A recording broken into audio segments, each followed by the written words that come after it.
नमस्कार मंडळी, आजच्या व्लॉगमध्ये ना तुमच्या सर्वांचं मनापासून स्वागत आहे. आणि आजचा व्लॉग जो आहे ना तो आहे उन्हाळी वाळवणाचा. म्हणजे जसं उन्हाळा लागला म्हणजे मार्च महिन्यापासूनच खूप जणांनी उन्हाळी वाळवण करायला घेतलं होतं, पण काही कारणास्तव मी नव्हतं घेतलं, कारण रियांशी एक्झाम, स्कूल आणि सुट्ट्या ह्या सगळ्या गोष्टी होत्या. सो मी आत्ताच म्हणजे एप्रिल महिन्यामध्ये बनवायला घेतलं हे सगळं. आणि 3-4 आयटम मी केले आहेत, अजूनसुद्धा करणार आहे. त्याचासुद्धा मोठा किंवा छोटा व्लॉग येईल. तोपर्यंत ना हा जो व्लॉग आहे ना तो तुम्ही एन्जॉय करा. सर्वात आधी तर ना मी मोठ्या मार्केटला गेले आणि तिथून ना डायरेक्ट बटाट्याची मोठी गोणच घेऊन आले, कारण मला खूप सारे आयटम बनवायचे असं मी विचार केला होता. आणि हे सगळं बनवण्याच्या मागचं एकच कारण आहे की मुलांना ना बाहेरचं देण्यापेक्षा ना घरचं छान पौष्टिक आणि आपल्या हाताने केलेलं काहीतरी चमचमीत असं खायला द्यायचं. सो मी ना ही जी गोण आहे ना ती 45 kgची घेऊन आले होते मोठ्या मार्केटमधून. आणि हे जे बटाटे आहेत ना ते मला 15 रुपये किलोने मिळाले होते. तर ना सर्वात पहिल्यांदा मी असं ठरवलं की आपण चिप्स करून घेऊया, कारण चिप्स ना हे मुलांना जास्त आवडतात. तर यांश आणि मी आम्ही दोघांनी मिळून आहे ना बटाटे सोलले, मी जास्त करून सोलून दिले आणि त्याने चिप्स करून घेतले. आणि त्यानंतर ना हे जे चिप्स आहेत ना ते 3 ते 4 पाण्याने मी स्वच्छ धुतले रात्री. पूर्ण रात्रभर ना तुम्हाला हे चिप्स ना पाण्यामध्येच ठेवायचे आहे आणि वरतून ना तुरटीचा हात फिरवायचा आहे. आणि रात्रभर ना हे पाण्यात ठेवल्याच्या नंतर ना सकाळी 6 वाजता मी उठले. तुम्ही बघू शकता रात्री 12 वाजले होते मला झोपायला. आणि सकाळी 6 वाजता उठल्याच्या नंतर ना पुन्हा एकदा मी ते स्वच्छ पाण्याने धुवून घेतले. आणि त्याच्यानंतर ना उकळत्या पाण्यामध्ये ना मीठ टाकलं होतं आणि थोडे थोडे बटाटे जे आहेत ना ते वाफवून घेतले. थोडंसं हाताने ना दाबून बघायचं आहे. जर बटाटा तुटला ना तर असं समजायचं की चिप्स आपले रेडी आहेत. सो हे छानपैकी निथळून द्यायचे आणि त्याच्यानंतर ना टेरेसवर जाऊन एक एक सेपरेट असा चिप्स तुम्हाला वाळत घालायचा आहे. आता मी सकाळी 6ला तर उठलेच होते, पण त्याचबरोबर ना माझा मुलगा म्हणजे रियांश तोसुद्धा उठला होता. त्याने मला खूप जास्त मदत केली. आणि त्याच्यानंतर तो टेरेसवर होता तर मी सगळी ही प्रोसेस करून ना त्याला वरती चिप्स नेऊन देत होते आणि त्याच्यानंतर तो एक एक सेपरेट वाळत घालत होता. आता चिप्स बनवणं ना ही प्रोसेस तर मला फार सोपी वाटते, पण ना एक एक चिप्स हा वेगळा वाळत घालला ना ह्याला खूप जास्त वेळ जातो. पण रियांश आणि मी आम्ही दोघांनी ना पटापट आवरलं, कारण रियांशला स्कूलला सुद्धा जायचं होतं हे सगळं करून. आणि मला खाली येऊन स्वयंपाकसुद्धा बनवायचा होता, म्हणजे त्याला टिफिन द्यायचा होता. पण हे सगळं करता करताना आम्हाला जवळजवळ 8 वाजले. सो मी त्याला ना बाहेरूनच ना वडापाव घेऊन दिला.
टेरेसवर जातानाच ना आम्ही 2 साड्या नेल्या होत्या की ज्या की आपण वापरत नाही त्या साड्या. आणि त्याचबरोबर ना झाडूसुद्धा नेला होता. छानपैकी पहिलं क्लीन करून घेतलं आणि त्याच्यानंतरच आम्ही चिप्स वगैरे जे आहेत ते वाळवण्यासाठी चालू केलं. तर मी पहिलं पण तुम्हाला सांगितलं होतं की एक एक चिप्स जो आहे ना तो तुम्हाला सेपरेट वाळत घालायचा आहे. तुम्ही ते बघू शकता. रियांशने खूप छान असे चिप्स इथे वाळत घातले होते. आता माझं सुद्धा ना किचनमधलं काम झालं होतं, म्हणजे चिप्स वगैरे छानपैकी वाफवून घेतले होते मी.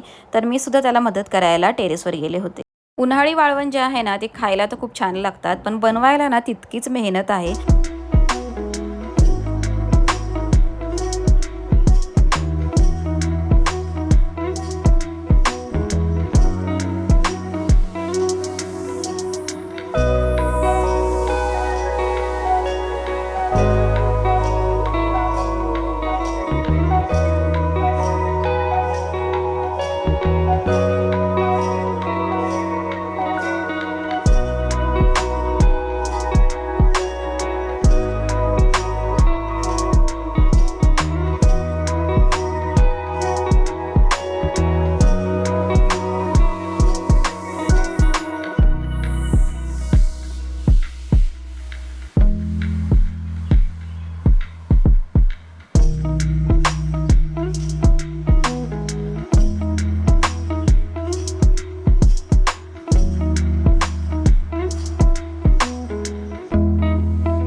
सकाळी ना 8 वाजले होते आणि आमचे संपूर्णपणे चिप्स हे वाळवून झाले होते आणि ना ऊन खूप कडक असल्यामुळे ना 12 वाजेपर्यंत ना एकदम छान कुरकुरीत असे चिप्स ना वाळूनसुद्धा झाले होते. मी 12 वाजता चिप्स खाली घेऊन आले आणि नंतर फॅन खाली ठेवले आणि आता ना आम्हाला तयारी करायची होती बटाट्याच्या किसाची. मग रात्रीच मी बटाटे छानपैकी उकडले आणि मी आणि आईंनी आणि रियांशने सुद्धा थोडी थोडी मदत केली. उकडलेले सर्व बटाटे सोलून ना फॅन खाली ठेवले आणि त्याच्यानंतर ना सकाळी टेरेसवर जाऊन छानपैकी त्याचा किस पाडून घेतला. तर आमच्याकडे ना अशा प्रकारे किस करतात, म्हणजे बटाटे रात्रीच उकडून ठेवतात, सोलून घेतात आणि रात्रभर तसेच फॅनखाली ठेवतात आणि सकाळी त्याचा किस पाडतात. सकाळी सकाळी ना वातावरण सुद्धा इतकं छान झालं होतं, टेरेसवर ना एकदम प्रसन्न वाटत होतं आणि अशा प्रसन्न वातावरणात ना काम करायला सुद्धा खूप छान वाटतं. उन्हाचा तडाखा लागायच्या आधीच ना मी आणि रियांशने पटापट ना सगळा किस पाडून घेतला आणि त्याच्यानंतर ना किस ना संध्याकाळपर्यंत जवळजवळ मी वाळायला ठेवला होता, कारण मध्ये मध्ये ना ढगाळ वातावरण होत होतं आणि त्याच्यानंतर ना संध्याकाळी जरा पाऊस यायला लागला होता. सो मी पटकन वरती आले आणि सगळा किस गोळा केला आणि त्याच्यानंतर खाली नेऊन पुन्हा फॅन खाली वाळत घातला.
संध्याकाळचे ना 4 वाजले होते आणि आमच्या शेजारच्या ताईंनी सांगितले की पाऊस येणार आहे, सो वरती जाऊन पटकन कीस घेऊन ये. सो मी वरती गेले आणि तुम्ही बघू शकता वातावरण कसं झालं होतं आणि मी ना कीस तसंच गोळा केला साडीमध्येच आणि तसंच खाली घेऊन आले, कारण जर मी तो गोळा करत बसले असते, म्हणजे जर कीस काढत बसले असते तर तो पटकन झाला नसता, कारण पाऊस पण यायला लागला होता.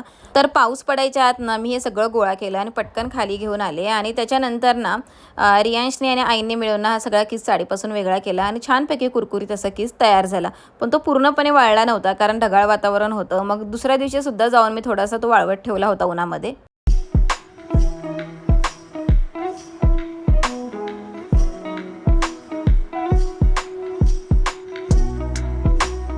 शेजारच्या ताईंनी ना उपवासाची चकल्या केल्या होत्या, तर म्हटलं चला आपण पण ट्राय करूया, कारण बटाटे तर खूप शिल्लक राहिले होते.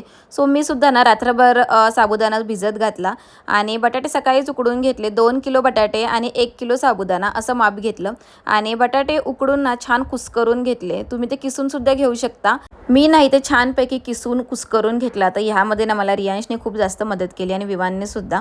आणि त्याच्यानंतर ना साबुदाण्यामध्ये ना मिरची पावडर आणि मीठ घालून घेतलं आणि सगळं एकजीव करून घेतलं छानपैकी. हे सगळं करून झाल्याच्या नंतर ना गॅसवर तवा ठेवला आणि तवा गरम झाल्याच्या नंतर ना हे पातेलं जे आहे ना हे त्याच्यावर ठेवलं तव्यावर आणि 15 मिनिटांना बारीक गॅसवर छानपैकी गरम होऊन दिलं. चकलीच्या सोऱ्याने ना छोट्या छोट्या चकल्या करून घ्या, जास्त जाड करू नका, कारण ते तळल्याच्या नंतर ना आतमध्ये कच्च्या राहतात. खूप जास्त ऊन असल्यामुळे ना डोक्यावर स्कार्फ घेऊन ना मी ह्या चकल्या केल्या. जवळजवळ 3 किलोच्या चकल्या होत्या आणि मला दुपारचे ना 12 वाजले होते हे सगळं करेपर्यंत. उन्हाळी वाळवण्याचे ना अजूनही शॉर्ट्स आणि व्हिडिओ येणार आहेत. तर हे सगळं तळल्याच्या नंतर हे कसं झालं होतं आणि जी टेस्ट कशी होती हे तुम्हाला मी एखाद्या शॉर्ट्समध्ये सांगेल. तुमच्यासाठी ना नवनवीन आणि तसेच ना उपयुक्त असे व्हिडिओज मी घेऊन येण्याचा नक्कीच प्रयत्न करेल. अजूनही चॅनलला सबस्क्राईब केलं नसेल तर नक्की करा आणि आजचा व्हिडिओ संपूर्ण पाहिल्याबद्दल मनापासून आभार. चला भेटूया आता एखाद्या नवीन व्हिडिओमध्ये. तोपर्यंत सर्वांना बाय बाय.